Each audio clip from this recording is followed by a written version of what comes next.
Hey everyone, Terrence here from TGG Gaming, and I'm sitting here with Nick Viznesskey, also known as ASMR Nick's Corner, if you will. And this is going to be my virtual world profile with a little bit of Cypher Love inside. If you're ready, let's go. Yep, let's get into it. So for starters, in the main, we do run 3 copies of Nyan Nyan. She is in her own sort of category from the others. She doesn't send anything like the rest do. If she's in your graveyard and a level 3 monster is normal or special summoned to your field, and any level 3, could be Ash Blossom, she revives herself as a tuner and she's banished if she leaves the field. If she is banished, she lets you target one other banished card and shuffle it of your banished card and shuffle it back. 3 is mandatory. Next up, probably the best sender of them all, which is our friend here, Miss Lulu. And her effect is she can target a different virtual world card you control, send a card of a different type from your deck to the graveyard, and then that's a virtual world card. And then she searches the third type. So if you target a monster, you send a trap, you search a spell. Or if you send a spell, target a trap, send a spell, monster, etc., etc. She's a 3 of, and she's also a tuner. Then we play 3 copies of GG. When he is summoned, this effect activates and essentially resolves on the summon to allow you to, during your end phase, recur a virtual world monster except for a copy of himself from your graveyard. But that effect happens at the end phase, but it resolves and sort of locks when he's summoned. I've had plenty of people not understand that the first couple of times. And then onto the level 6s, I run triple copies of Lulu, who is a tuner, and level 6, so obviously if you know, you know, with the Zolkin plays possibility. When he is summoned, he lets you revive a virtual world other than the name of the monster that he sent to the graveyard. So if he sends Nyan Nyan, he cannot summon Nyan Nyan, but he can summon a different name in your graveyard. And then the final of the virtual world monsters that we play triple Lily. And Lily's effect is it sends the third type from your deck to graveyard. So if you target a monster, you send a spell, you send a trap of a virtual world. And then for the hand traps, we play 3 Ash, 3 Veiler, and then because it's a combo heavy format lately, the 3 Droll. If it wasn't a combo heavy format, I'd probably play a hand trap of a different attribute and that wasn't a zombie or a light, just because of Shenzhen, which we'll get into a bit later. And then that's it for monsters. That's, I believe, 21 monsters. Then we play for spells, triple Kowloon. This is mandatory. This is one of those cards that has an unashable main effect. The main effect being that it places a virtual world spell or trap card that is a virtual world gate. Spell or trap from your deck, and then it can apply an effect depending on how many gates you control. 2, it gives your monsters a buff of 200 points, your virtual worlds. If it is 3, you send the top 3 cards of your deck to the grave, and if it's 4, you special summon 4 virtual world monsters with different names from your extra deck, which is beautiful. Then for the next spell we play triple copies of Virtual World Gate Qinglong. So this card has all of the gates have a field effect and a graveyard effect. Qinglong's field effect is you can target an opponent's monster and banish a Virtual World card from your graveyard, and or target a monster on the field, and whatever monster you target then has its effects negated. And targeting and banishing are both part of the requirements for the effect. And then in the graveyard, you can banish it to search a virtual world monster, and if you do search that monster, you then have to send a different card from your hand to the graveyard. We'll talk about my ideal target in a bit after we get through this. And then for the rest of the spells, I play 1 Upstart, 1 Monster Reborn, 1 Called, and then just 1 E-Tally. The 1 E-Tally is kind of because I don't necessarily want to, I want access to my Lily, the searcher, but if I have to use it to summon that out and a Nyan Nyan, I kind of have to. If I were to play 2, I would just cut the Upstart, obviously. And then on to our trap cards. There are, I believe, 10 spells. And then the rest of the card deck is all traps. We play triple copies of Virtual Gate Chuche. So on the field, you can shuffle back 2 of your banished virtual monsters to target and pop a face-up card on your opponent's field. And then in the graveyard, you can banish it to target a virtual world monster you control and either increase or decrease its level by 3. And then, of course, all the virtual world monsters do restrict you to level rank 3 lowers, so that's kind of why that works well. And then I do play one copy of Yuan Wu. I don't play it for the field effect. The field effect is if you control another virtual world card during battle, you can target a monster on the field and you can change its battle position. But in the graveyard, it is a lot more useful. You can banish it, and then target a virtual monster you control.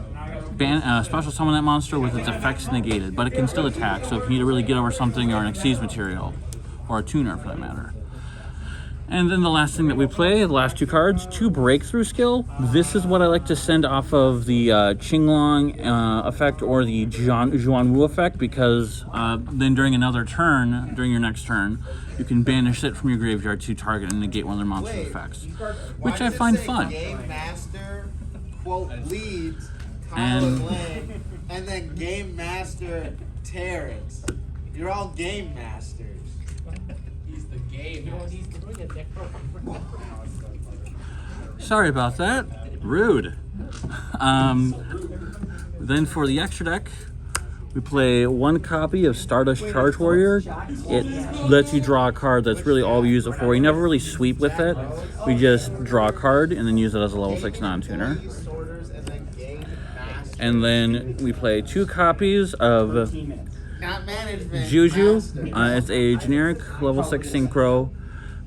The effect that it has, while it's on your field and you have 2 monsters with the same attribute and type but different names in your graveyard, it cannot be destroyed by battle or card effects. Hey, why there's 2 stacks of this? And then there are the other effects that it has. You can banish 2 cards with the same attribute and type from your graveyard to target and send a card on your opponent's field to the graveyard.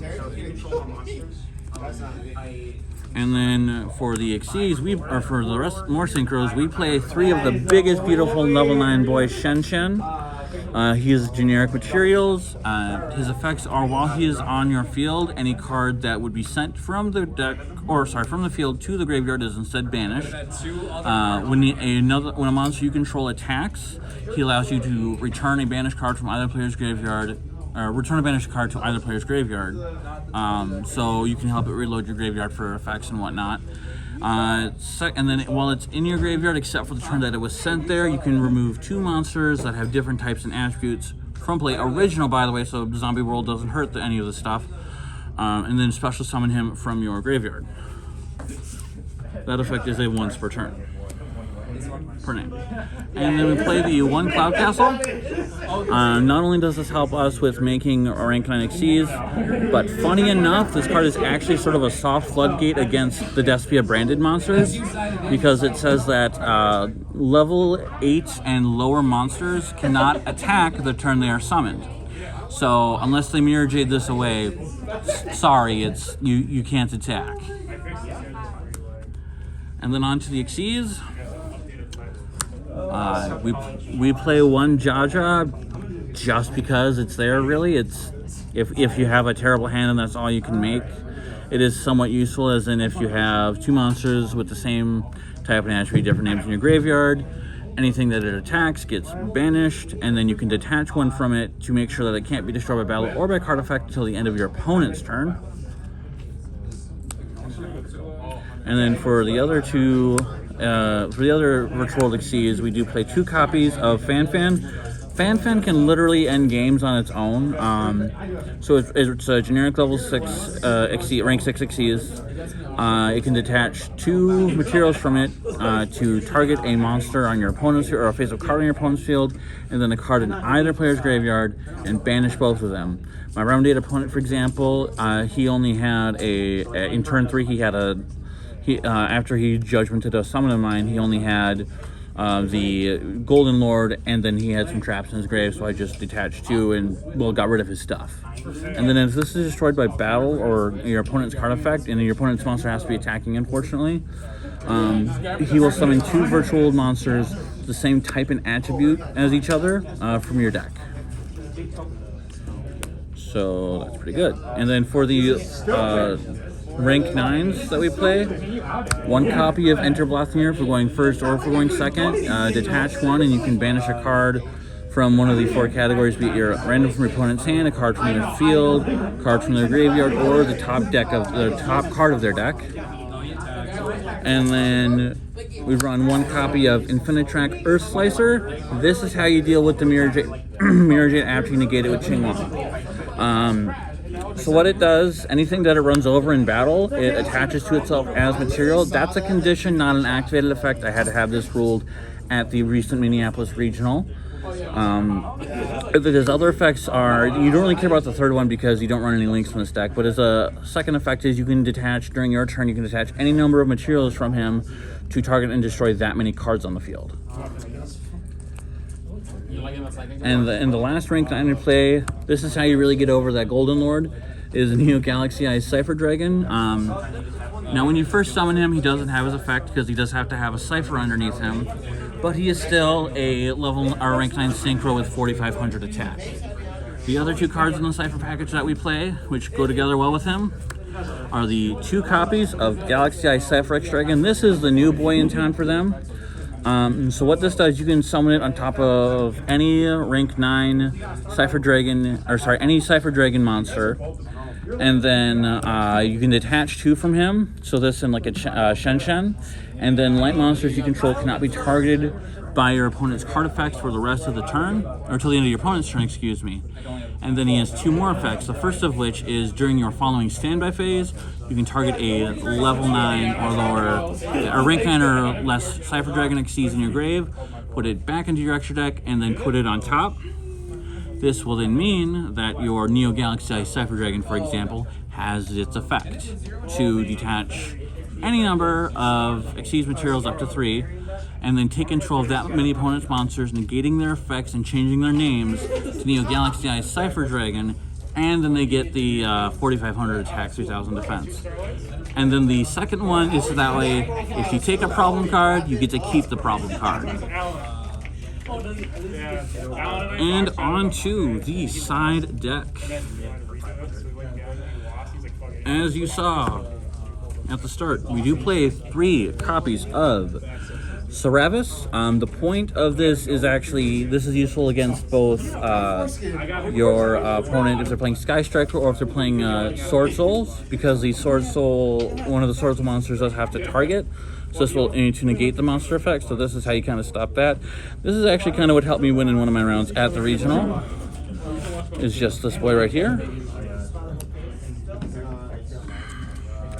Ghost Ogre is useful against more of the rogue decks. You know, you just pitch it to pop a card, and that's all she wrote. And then we do play a Kaiju package. We just play the 2 Gamma Seal and the 1 Jizukuru with 1 copy of Slumber. I don't play any, a rank, a level 9 or anything like that. This is just big, and that's kind of what I was more concerned about.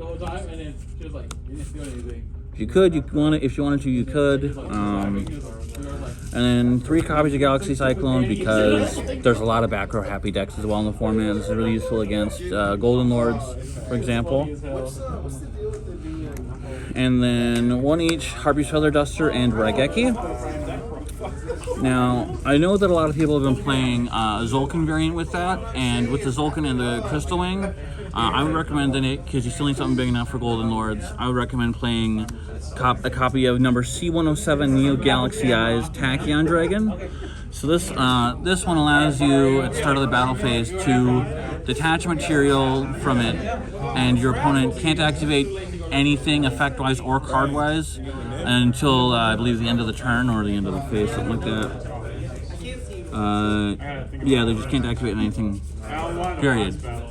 It's only once per turn, it's just until the end of the turn, so it literally is a field negate on your opponent. It's a Mystic Mine on legs with 4,500 attack. So yeah, questions, comments, concerns, hatred, go ahead, drop them down in the comments, leave a like, subscribe to Terrence's channel, let this man eat, and we'll see you guys in the next one. Thank you.